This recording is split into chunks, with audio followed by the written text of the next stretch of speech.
এক ছিল এক বুড়ি, ছোট্ট একটা কুঁড়ে ঘরে একা থাকত সে। ঘরটা ছিল জঙ্গলের ধারে, চারপাশে ঝোপঝাড় আর পাখির ডাক। বুড়ির সংসার বললে কিছুই নেই।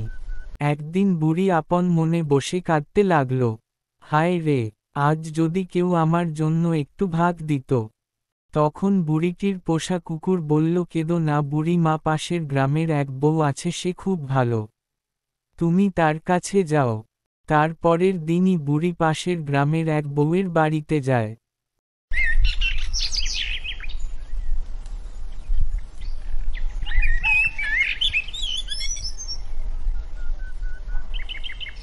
তখন বুড়ি বলে, বউমা আমাকে কিছু খেতে দিবে, আজকে সারাদিন কিছু খাইনি।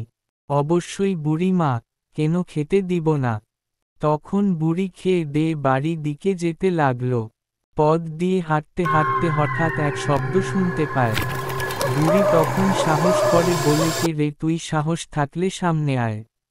তখন বুড়ির সামনে এক ভয়ানক ভূত এসে দাঁড়ায়। কে গো তুমি, কেন এসেছো আমার সামনে? আমি তোমাকে কিছু দিতে এসেছি গো বুড়িমা। সামনে যাও, ওখানে একটা গুহা আছে আর গুহার ভেতরে আছে একটা জাদুর হাঁড়ি, যেটা তোমাকে সারা জীবন ভাত রান্না করে খাওয়াবে। তখন হাঁটতে হাঁটতে বুড়ি গুহার সামনে আসে এবং গুহার ভেতরে ঢুকে দেখতে পেল এক জাদুর হাঁড়ি।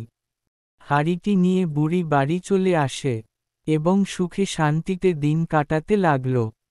হ্যালো ছোট বন্ধুরা, ভিডিওটি ভালো লাগলে অবশ্যই লাইক কমেন্ট শেয়ার করে দিবা আর পরবর্তী পর্বের জন্য চ্যানেলটি সাবস্ক্রাইব করে রাখবা। বাই বাই বন্ধুরা।